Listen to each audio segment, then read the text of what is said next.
Yo, what is good, everybody? It is ya boy. It is Golden. It is Golden Falls. It is Golden What Ifs. And I'm back. This is the finale of What If Naofumi was a legendary android hero. For those who like Naofumi What Ifs, shout out to y'all, because I mean, I know there are people out there that really like the Naofumi stuff, but unfortunately it just doesn't get views like that. But I do try to trickle it in every so often for those people. Try to keep everyone happy every so often. The next series, I'm not sure what it's going to be. Haven't decided quite yet. But yeah, I mean, you'll see this video, then you'll see the movie of this, and then we'll go from there. With that said, I'm not going to waste that much more of your time. And let's get right into it. Let's get it. We're right before the second wave. And the second wave is going to determine everything. The other heroes, well, we don't know what they've been up to. We only know that they've been doing bad things. From Motoyasu to Ren to Itsuki, all we know is that they've been messing up. But who's to say they actually done all wrong? Maybe they've done a couple things right. Naofumi doesn't know, and he doesn't, well, care to know, at least to the largest extent. And he decides that he's going to handle what needs to be handled from here on out. And that is the second wave. His power is absolutely off the charts, and that even includes his companions, who are about to be at a level where they can be upgraded or get their own class upgrades, and he's pretty excited to see what their level of power goes beyond just that. And as they approach the second wave, he prepares everyone. He prepares every single last person from all the villages he visited and from all the villages he's even been around. He prepares them all, and when the second wave begins, he begins to protect everyone and everything. And it's very easy. It's not a hard task for him. And as they fly around defeating monster after monster, they actually realize that this wave is taking a long time. Like, even longer than the one before, which would kind of frustrate him and bring him over to the other heroes. He begins to think that maybe they're taking so long because they're just lollygagging around, but it's actually because they're arguing about how to defeat the monster. Him and Raphtalia are just hovering above them as Raphtalia shines a bright light, seemingly revealing what the true monster's intentions are, and it's this giant ghost-like creature. And immediately Naofumi would go in for the kill and immediately rips it to shreds. Naofumi would watch as the remains of this monster would float on down, and quickly another one would appear as well. But a strike, an absolute beam, would cut the monster down entirely, and Naofumi would look over to see who this is, and he has no idea. Who the hell is it? He kind of flies over to her slowly and asks what she is doing here and what she wants, and if she's just here to help out. In which she says that's quite the opposite. She's here to kill them all. In which Naofumi shakes his head and says that was really the wrong answer.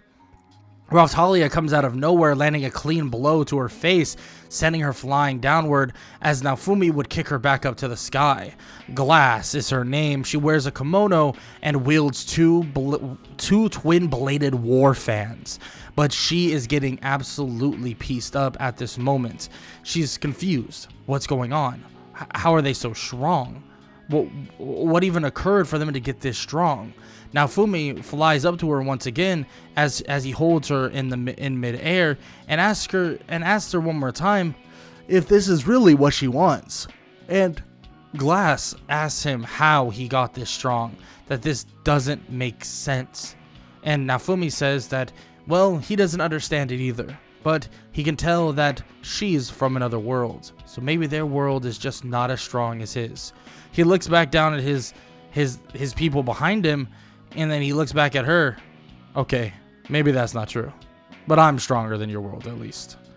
In which she would look back at them and would think that maybe killing them maybe would get him to be in a position of, well, trying to stop her.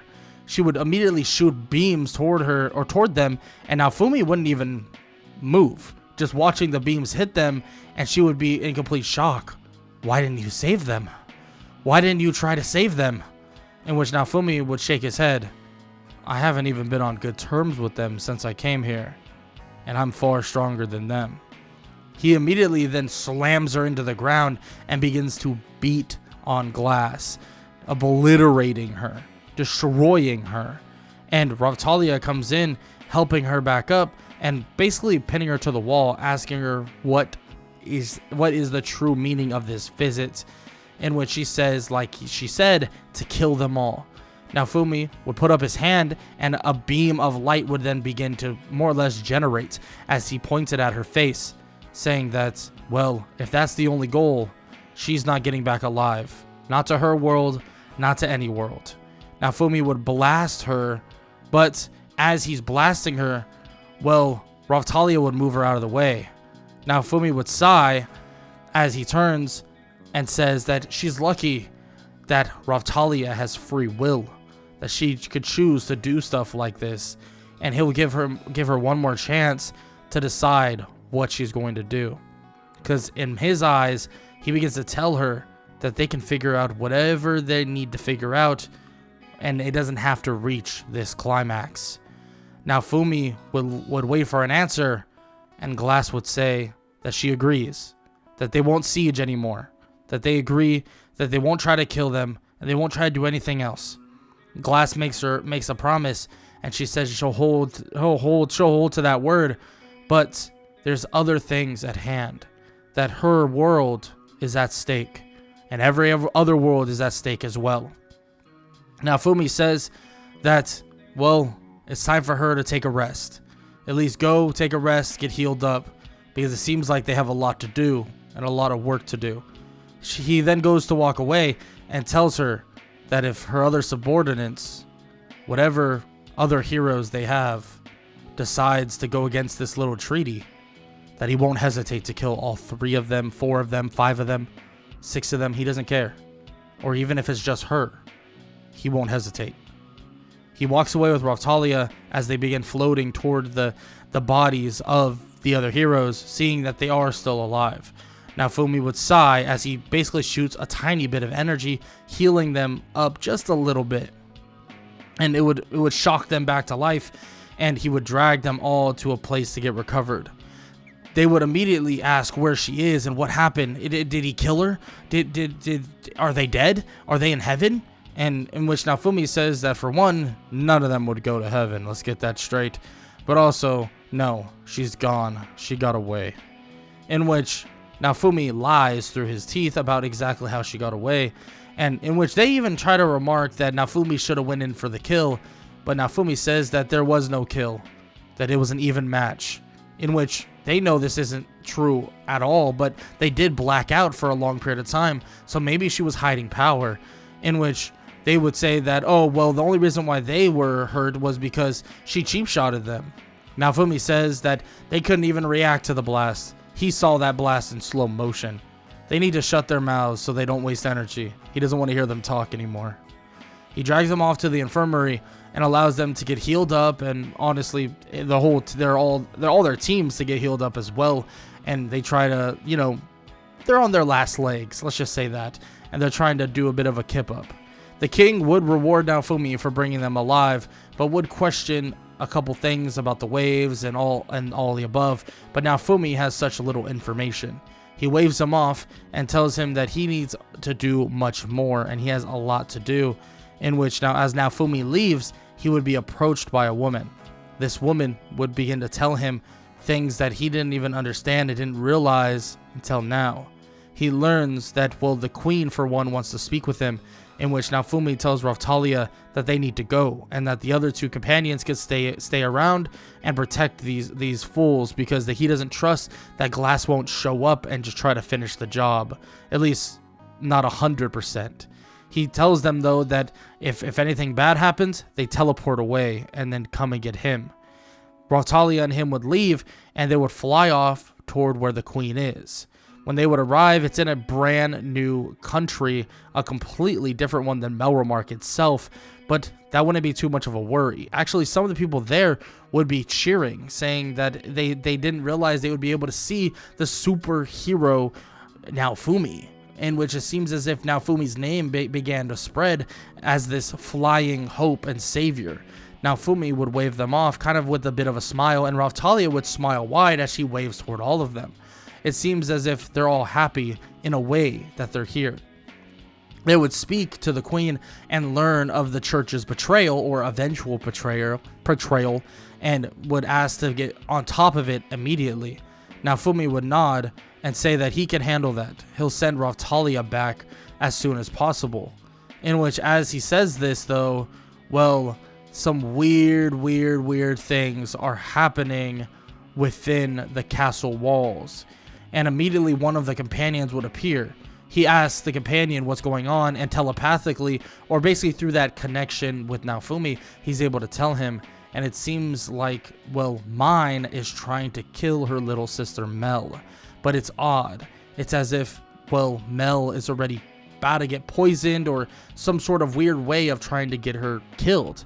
Naofumi takes this information, but tells Raftalia to go handle it now, and she flies off at fast speeds, from all the way from where they were, all the way back to Melremark. And Naofumi says that he'll go check on her right now, but they have some things to attend to.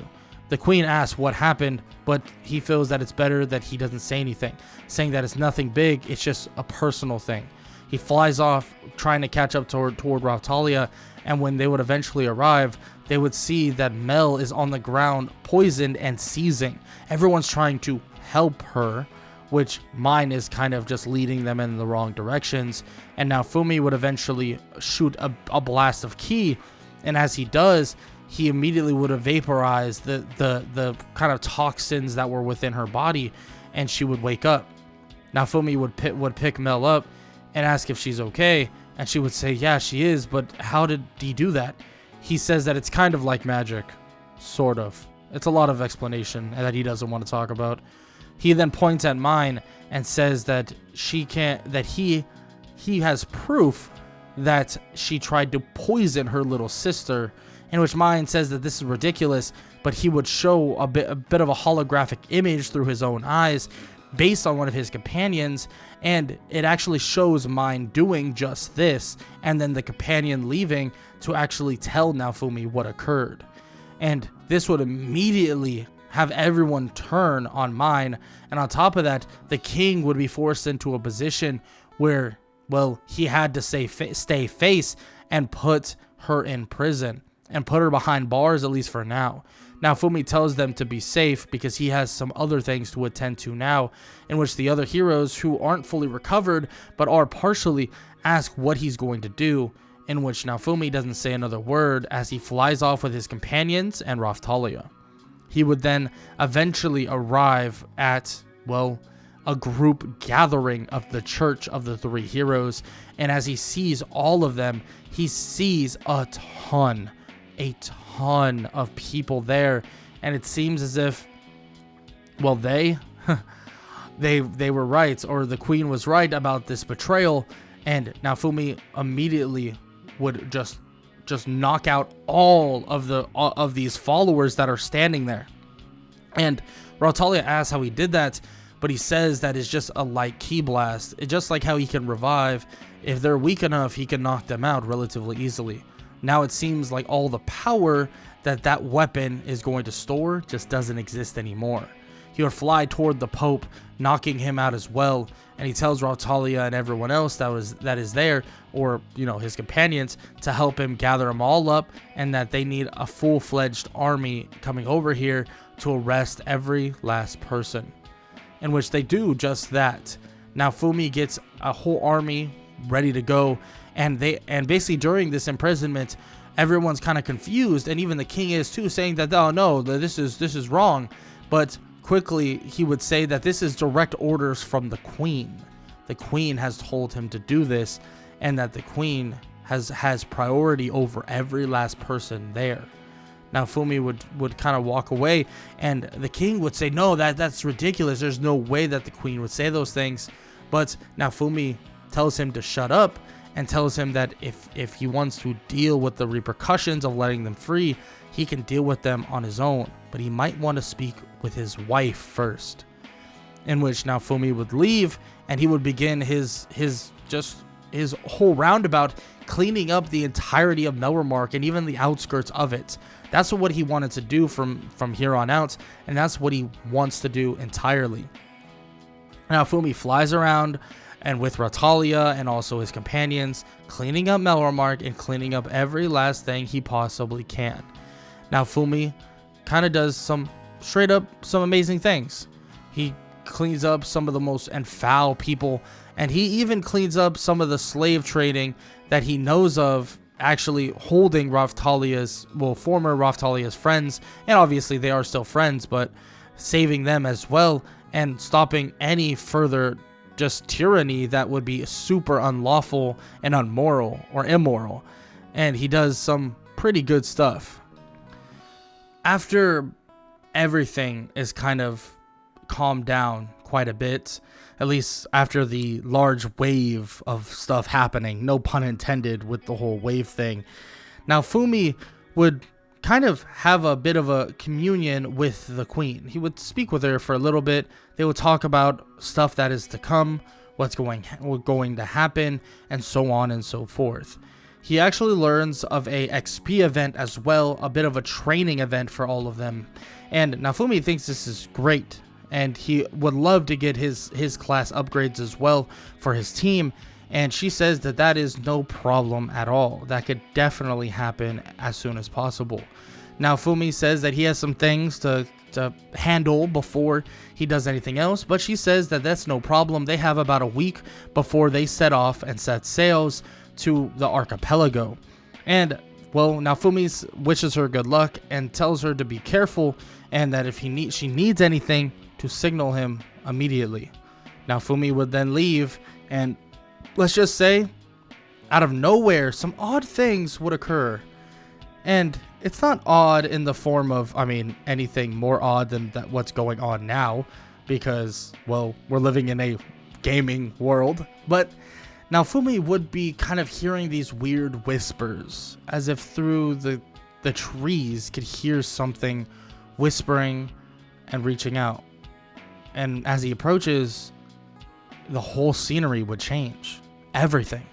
It would turn into this floral pink, folios everywhere, and a woman would come hovering down, and this was Vittoria, the Folial Queen. He would introduce himself, but she would say she knows who he is, that he's done amazing work, but there's a request, in which he's confused. He doesn't even know who this is, but let's hear it. She would say that she wants him to reconcile with the other heroes. Naofumi kind of says, yeah, he's not so sure if that one's gonna go very well. And, well, he's just blunt about it. Come on. They haven't been on the best notes. And if she's been watching for as long as, well, she says, she knows that this would just not go that well at all. In which she asks, please, just try. And Naofumi says, of course he would. He's going to try, but he promises that if there's worry of them dying, that he's powerful enough to handle everything. In which Vittoria questions if this is true. Come on, there's no way that he could take on all the waves on his own, but Naofumi says that he can. He knows deep down inside he has the power. He has the strength. He has the capabilities. He says that he's different from every other hero that she's ever seen. And Vittoria would say that she still wants him to try. And he nods his head and says he hopes to see her very soon. That this area, it's very peaceful. It's nice. Must be nice sleeping around here and relaxing. Naofumi would then fly off with Raftalia, and they would continue on with their adventures to handle anything going on with helping other people, but eventually leading them to the Queen and heading over to the Archipelago event. The Archipelago event would go without a hitch. They would level up and quite a bit, especially after getting their class upgrades, and Raftalia would be gaining strength at an immense rate. So would Naofumi, though. Naofumi would be extremely powerful, and he still hasn't absorbed the two other companions, and he hopes that he doesn't have to, at least not for a while. Naofumi finishes up his leveling, and during a day break, they kind of relax, and it seems like the black bear and the wolf actually swim deep into the water, and then would come back out, and would be in a bit of a panic. Naofumi would be confused, but then, using his own vision, he would see something. How did he not realize this before? he sees a dragon hourglass located underneath the water. And that would confuse him immensely. He would go diving in with Raphtalia and all of them, and being that they're androids, they could pretty much hold their breath or breathe underwater for long periods of time. So they head back, they head underneath, and they kind of just see what's going on. They see more or less the dragon hourglass and more things that are kind of confusing them. Because at the end of the day, why is there a dragon hourglass here? And why? Well, is it ticking and ticking to the beginning of a next wave? And that wave is very soon. This would kind of freak him out a little bit. Like, he's not afraid of a wave, but how? How did this even happen? What's even going on? And Naofumi would kind of relay this to the queen and many others about this wave. But the wave just happened. How is there another one? And the queen says that there's something for them to think about later, as that she gets and sets up a ton of fleets. And it's not a bad idea. Setting up a ton of fleets is probably for the best. They get set up with ships, boats, and they get ready to take on whatever that's going to arrive out of this water. They all board ships. Naofumi, Raphtalia begin to float above them, and they wait the arrival. But as they look to the right, they see two people, and Naofumi's scanner begins to go wild right on these other adventurers, and he realizes that those adventurers are not from this world. He floats over toward them and asks them, is this the showdown that they want? He wants to know. They don't have to surprise attack him. He can read them like a book. Naofumi would see shock in their faces, and Naofumi would float above them and still kind of hover as they go, as he kind of shifts down to their level, right in front of them, and asks them one more time, is this war that they're going to start, or are they going to help destroy this wave? Naofumi watches as the wave would begin, and he would begin dashing toward monster after monster, destroying them. But as he looks back, it seems like the two there, by the name of Lark and Therese, begin to actually help, destroying monster after monster. And even this giant fish would be killed by Lark, Therese, and Glass. They would stand on it, and Naofumi would have a standoff with them, asking if they're going to keep this peaceful, or are they going to go to war. Naofumi would wait, and eventually a hand would be stuck out by Glass. Naofumi would shake her hand, and this war seems to have subsided. They would explain to him what's occurring and what happened with the worlds, and Naofumi says that when it comes to it, he will give his assistance, and they will solve whatever problem that needs to be solved so they can all live. Naofumi says that they have business to attend to, and the sky begins to change slowly but surely into that vintage sky that normally is. The blue, the green, the beautiful colors, it changes from the murky purple that made people fear so much. Naofumi would leave, and he would leave with everyone else. And as a reward for all he's done, the queen would gift him something priceless. The deed to the land that Raphtalia grew up on. The deed that would change lives forever. Demi-humans would no longer be enslaved. Naofumi would help everyone he possibly could. But what would happen in the next? What would happen in the near future? Well, this world changes on a whim. This world changes just like the sky does every single day. The clouds move, and so does the enemies, and so do these villains. Sometimes the villains are even closer than you think. But with that said, the story of What If Naofumi was the legendary android hero would end here, and end here for now. If you enjoyed, make sure to show some love. Leave a like, leave a sub, leave a comment down below. All that good stuff. I hope y'all enjoyed What If Naofumi was the legendary android hero, and I hope all y'all have an amazing day. Later.